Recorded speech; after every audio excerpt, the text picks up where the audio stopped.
kita baca walaupun satu ayat untuk menyempurnakan mujahadah kita. Karena sering saya sampaikan, mujahadah itu penting, minimal seminggu sekali, karena itu makanan ruhani. Walaupun namanya tahlil itu aja, monoton, nggak berubah. Sama seperti sholat itu juga berubah dari dulu. Bacaannya itu aja, gerakannya juga itu aja. Tapi kenapa kita tetap diwajibkan melaksanakannya? Walaupun banyak juga yang nggak merasakan kekhusyuan, tetap diwajibkan. Karena itu makanan ruhani, makanan ruh. Kalau tidak dikasih makan, ruhnya kurus. Sama seperti makanan jasmani, nasi dan sebagainya. Sebenarnya kalau kita itu jarang membaca kalimah thayyibah, jarang membaca Al-Quran, jarang berzikir, itu kalau boleh diistilahkan, ruh kita itu kelaparan. Ruh kita itu kelaparan. Kalau sudah jarang sekali kita ajak untuk mujahadah, ajak berzikir. Dalam Al-Quran, alladzina amanu wa tatma'innu qulubuhum bidzikrillah, ala bidzikrillah tatma'innul qulub. Orang-orang yang beriman itu hatinya akan tentram dengan zikir kepada Allah, dengan mengingat kepada Allah. Ala bidzikrillah tatma'innul qulub. Ingatlah, hanya dengan berzikir kepada Allah, itu hati akan menjadi tenang. Karena kalau sudah berzikir, sudah mujahadah, banyak membaca Al-Quran, banyak membaca kalimah thayyibah, itu seakan-akan ruh kita yang kelaparan sudah dikenyangkan. Sama saja, sudah siang perut kita belum dikasih makan, itu kelaparan. Lapar itu. Hanya kalau jasmani mudah kita rasakan. Nah, coba kita sampai sore nggak kita kasih makan, itu nggak tenang. Biar tenang dikasih makan. Walaupun namanya makan juga itu aja, nasi dari dulu itu nasi, sayur dan sebagainya dari dulu nggak berubah-ubah, monoton sama. Tapi tetap penting. Karena apa? Karena kalau nggak makan, nanti jasmani kita akan kelaparan. Sama seperti ruhani kita kalau tidak diajak berzikir, bermujahadah. Walaupun mujahadahnya sama, tahlil kayak gitu-gitu aja, yasin gitu-gitu aja, nggak pernah berubah. Tapi itu penting. Selanjutnya kita baca satu ayat lanjutan dari minggu lalu.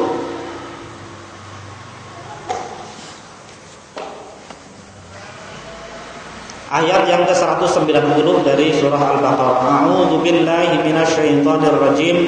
Bismillahirrahmanirrahim.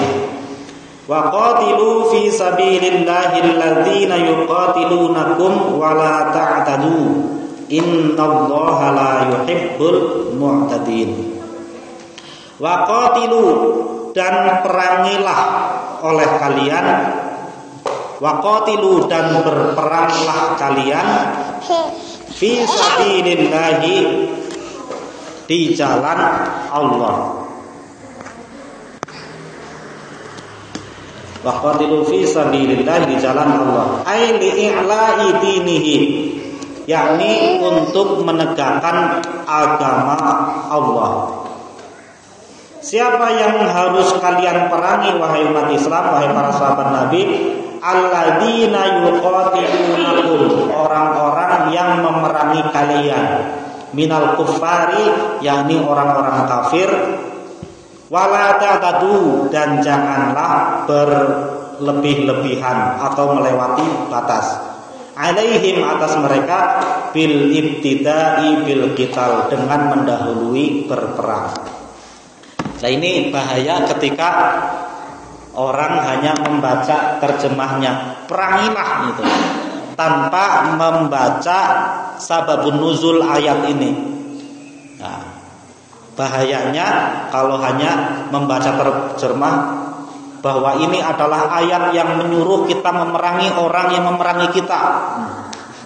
Padahal ini ada sababun nuzulnya. Sababun nuzulnya itu pada tahun ke-8 Hijriah. Ketika Kanjeng Nabi dan para sahabat ada di Madinah, sudah 8 tahun di Madinah, turun ayat tentang kewajiban haji dan umrah. Wa atimmul hajja wal umrata lillah. Hei umat Islam, hei para sahabat, sempurnakanlah haji dan umrah karena Allah.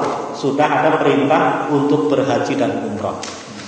Kemudian beliau Kanjeng Nabi mengajak para sahabat untuk berumrah. Ayo para sahabat, tahun ini kita berumrah, berhaji. Nah, mereka para sahabat siap-siap.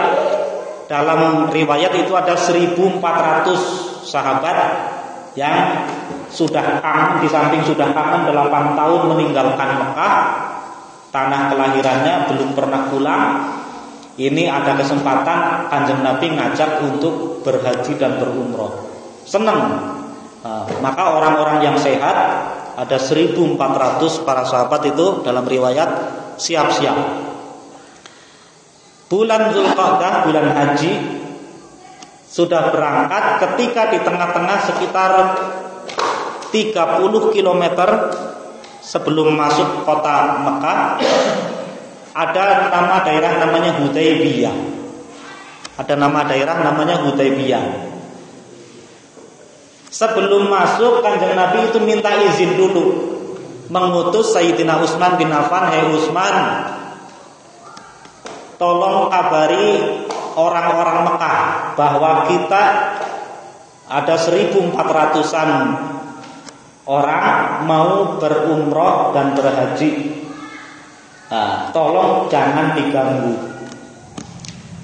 Ternyata sampai sehari, 2 hari, 3 hari belum pulang-pulang, padahal cuma 30 km.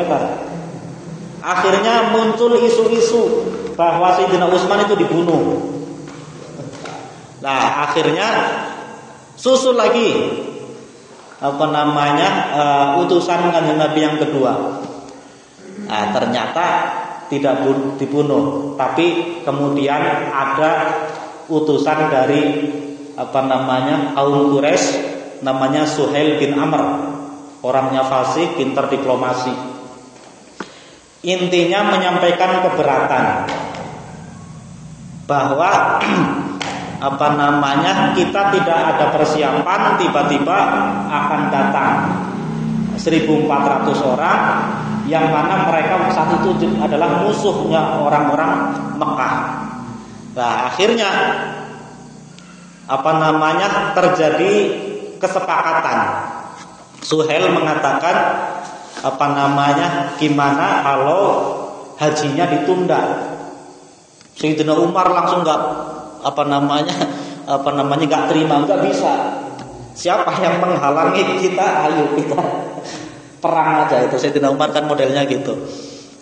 Terus dicegah sama Kanjeng Nabi, jangan. Kita kalau bisa bersepakat, ayo kita bersepakat. Nah, karena apa? Karena tetap saja walaupun mereka itu tujuannya berhaji umroh, tapi para sahabat itu memang jaga-jaga bawa pedang. Karena kan di wilayahnya musuh, tetap bawa pedang. Dikhawatirkan suudzonnya orang-orang kafir Mekah itu akan perang. Siapa tahu Kanjeng Nabi dan para sahabat bilangnya mau haji dan umrah, tapi ternyata di sana perang gitu. Akhirnya bikin kesepakatan saja. Kesepakatannya ada yang mengatakan 4, ada yang mengatakan 5, tapi intinya sama. Kesepakatan pertama bahwa hajinya itu ditunda. Tahun depan baru boleh umat Islam itu mengadakan haji.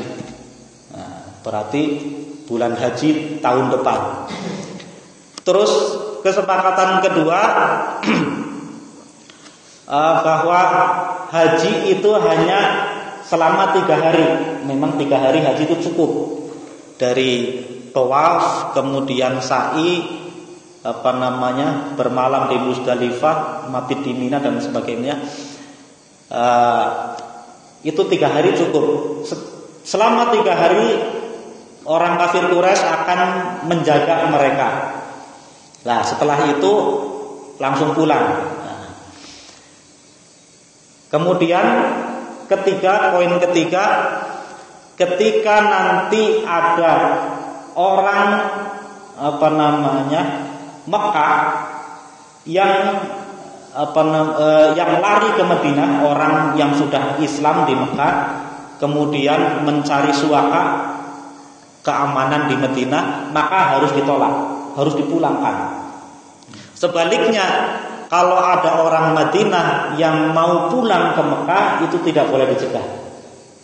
Ini kan seakan-akan 3 poin ini semuanya merugikan umat Islam. Pertama, tidak boleh haji. Yang kedua, itu hanya 3 hari. Yang ketiga, kalau ada orang Madinah ke Mekah tidak boleh dicegah. Tapi kalau ada orang Mekah ke Madinah itu harus dikembalikan. Nah, terus yang keempat, itu semua itu tidak ada perjanjian ini dilakukan dengan saling ikhlas satu sama lain dan atas dasar husnudzon sama lain. Nah, semua bersepakat untuk mengikuti perjanjian. Nah, tiba-tiba baru mau diteken perjanjian, datang ini ada namanya Abu Jandal. Kalau yang terkenal di sini kan Abu Jandal. Ada sahabat Nabi namanya Abu Jandal. Abu Jandal datang mencari perlindungan, mumpung umat Islam sedang dekat dengan Mekah. Ada Abu Jandal baru masuk Islam, ditahan sama keluarganya, dia melarikan diri bergabung dengan umat Islam. Nah, di situ Suhail, utusan orang kafir, itu mengatakan, ini perjanjian pertama. Kalau ini Abu Jandal tidak dikembalikan ke Mekah, maka perjanjiannya batal. Akhirnya Abu Jandal disuruh pulang. Abu Jandal tidak boleh diterima di Madinah. Secara psikologis dia sudah dibela-belain, melarikan diri dari keluarganya, mau bergabung sama umat Islam, tapi sama Kanjeng Nabi ditolak. Akhirnya tetap diteken dan Abu Jandal diusir sama Kanjeng Nabi. Tapi dasarnya umat Islam, dia imannya sudah kuat, maka dia melarikan diri di tengah-tengah antara Mekah dan Madinah. Di sana ternyata ada beberapa orang dari Mekah yang sudah masuk Islam. Karena sudah diteken perjanjian seperti itu, yang melarikan diri dari Mekah ditolak ke Madinah, mereka bergabung dengan Abu Jandal. Akhirnya banyak. Nah, setelah banyak, mereka menjadi perampok, termasuk khususnya perampok untuk orang-orang kafir Mekah yang berdagang ke Syam. Kalau ke Syam kan lewat Madinah. Di tengah-tengah jalan mereka dirampok. Salah satunya Abu Sufyan. Setiap ada kafilah dagang orang kafir Mekah lewat tengah-tengah Madinah itu, tengah-tengah antara Mekah dan Madinah, pasti dibegal, dirampok, orangnya itu diusir. Nah, lama-lama ujung-ujungnya merugikan orang kafir Mekah sendiri. Ini perjanjian harus dibatalkan. Nah, ini bedanya Kanjeng Nabi dengan orang biasa. Sayyidina Umar bagaimanapun itu bukan nabi, orang biasa. Yang digunakan hanya akal. Secara akal perjanjian Hudaybiyah itu merugikan umat Islam. Tapi Nabi ini petunjuknya dari wahyu, dari Allah. Maka walaupun secara logika itu merugikan, ternyata dalam kenyataannya malah menguntungkan umat Islam. Nah, akhirnya Singkat cerita, belum sampai 1 tahun, ada yang mengatakan hampir 2 tahun. Di bulan Ramadan itu orang-orang kafir Quraisy minta dibatalkan perjanjian Hudaybiyah. Karena semakin lama ini perjanjian dilangsungkan, maka orang-orang Quraisy nggak bisa berdagang ke Syam, ke Suriah sekarang gitu. Nah, akhirnya dibatalkan karena banyak yang seperti itu dan banyak yang melanggar perjanjian. Ternyata umat Islam itu banyak yang disiksa, padahal di dalam perjanjiannya damai selama 10 tahun. Nah, ternyata yang kelima itu perdamaian selama 10 tahun, tidak boleh ada peperangan. Nah, itu diterima oleh Kanjeng Nabi. Nah, ternyata umat Islam itu yang masih di Mekah banyak disiksa. Akhirnya Kanjeng Nabi waktunya haji di bulan Ramadan sudah berangkat, sampai Syawal, Dzulqa'dah sudah berada di Mekah bersama 10.000 orang dengan persenjataan lengkap. Karena apa? Turunnya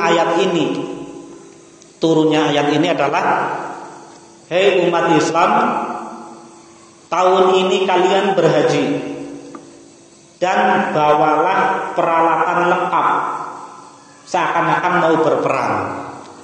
Kalau nanti karena apa? Karena orang kafir sudah banyak mengingkari perjanjian, keluar dari perjanjian. Tapi tetap harus bersiap-siap untuk berperang, walaupun niatnya itu untuk berhaji dan berumrah.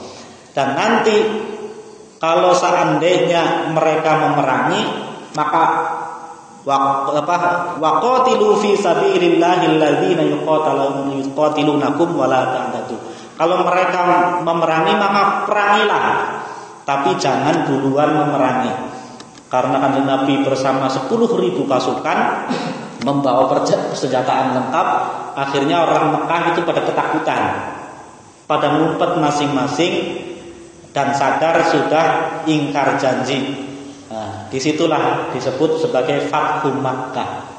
Fathu Makkah itu terbukanya kota Mekah sudah dikuasai oleh Kanjeng Nabi. Nah, bahkan ketika di Mekah, Kanjeng Nabi menyampaikan siapa yang berlindung di rumahnya Abu Sufyan maka akan selamat. Perempuan-perempuan dan anak kecil semua dilindungi. Selama mereka tidak memerangi umat Islam maka semuanya aman. Nah, di situ kalau di film itu film The Message itu patung-patung berhala-berhala itu dihancurkan di situ, di Fathu Makkah itu. Nah, setelah Fathu Makkah itu udah otomatis Mekah sudah dikuasai oleh Kanjeng Nabi dan para sahabat.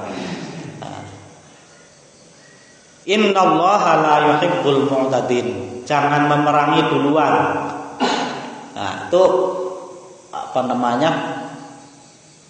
sababun nuzul, cerita di balik turunnya ayat. Kalau tidak dipahami seperti itu dulu, maka boleh jadi akan salah paham. Ayat ini dipahami sebagai perintah kita untuk memerangi orang kafir. Padahal perintahnya adalah untuk berhaji dan berumrah. Karena haji dan umrahnya itu di wilayahnya orang kafir yang masih jadi musuh, harus bersiap-siap seakan-akan mau perang. Kalau mereka merangi duluan, maka habisi mereka aja, perangi mereka. Tapi kalau mereka tidak memerangi duluan, tidak boleh diperangi. Nah, itu makna dari ayat ini. Ceritanya agak panjang. Innallaha la yuhibbul mu'tadin. Sesungguhnya Allah tidak menyukai orang-orang yang melampaui batas. Ai al-mutajawizina, orang-orang yang melampaui batas, ma hadda lahum, apa yang telah gariskan untuk mereka. Wa hadza mansukhun bi ayatin bara'ah au bi qoulihi waqtuluhum. Nah, ayat ini kemudian dimansuh dengan tidak berlaku lagi dengan turunnya bara'ah, surah At-Taubah. Wallahu a'lam bishawab. Allahumma shalli ala Muhammad ya